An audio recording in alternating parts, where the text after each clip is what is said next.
বাইরে টিপ টিপ করে বৃষ্টি পড়ছে আর এদিকে হাতের মধ্যে ঝুলছে জোড়া ইলিশ। বৃষ্টি আর তার সঙ্গে ইলিশ, আর বেশি দেরি না করে বসিয়ে দেবো চালে ডালে। প্রথমে ইলিশ মাছটাকে কাটতে বসে গেলাম, আর ইলিশ মাছটা কাটতে বেশ ভালো লাগে।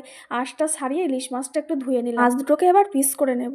মাছটা কাটার পরে দেখলাম মাছটা বেশ টাটকা আছে। মাছ দুটো খেতে কিন্তু বেশ ভালো ছিল, কিন্তু এতটা মাছ তো আজকে আমার লাগবে না, তাই অল্প করে কিছুটা নেব আর কিছুটা রেখে দেবো। চলো মাছগুলো কেটে আবার একটু ধুয়ে নিয়ে রান্নাটা বসিয়ে দেবো। এখানে মুগ ডাল আর মুসুর ডালের খিচুড়ি বানাবো, তাই 200 গ্রাম মুগ ডাল আর 200 গ্রাম মুসুরির ডাল নিয়েছি। মুগ ডালটা শুকনো খোলায় বেশ ভালো করে ভেজে নিলাম। চাল আর 2 রকম ডাল ভালো করে ধুয়ে পরিষ্কার করে নিয়েছি। এবার কড়াইতে তেল দিয়ে লবণ হলুদ মাখানো আলুগুলো দিয়ে দিলাম। এই আলুগুলো খিচুড়ির মধ্যে দেবো।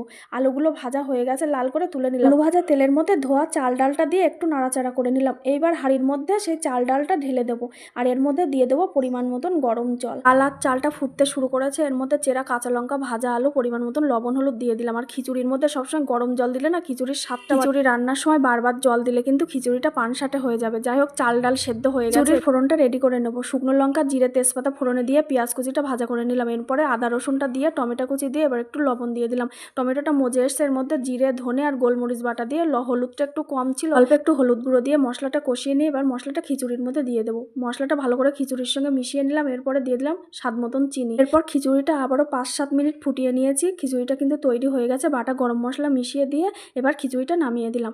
এরপরে খিচুড়ির সঙ্গে খাওয়ার জন্য কয়েকটা পাঁপড় ভাজা করে নিলাম, আর তার সঙ্গে তো আজকে মাছ ভাজা আছেই, ইলিশ মাছও ভাজা করে নিলাম।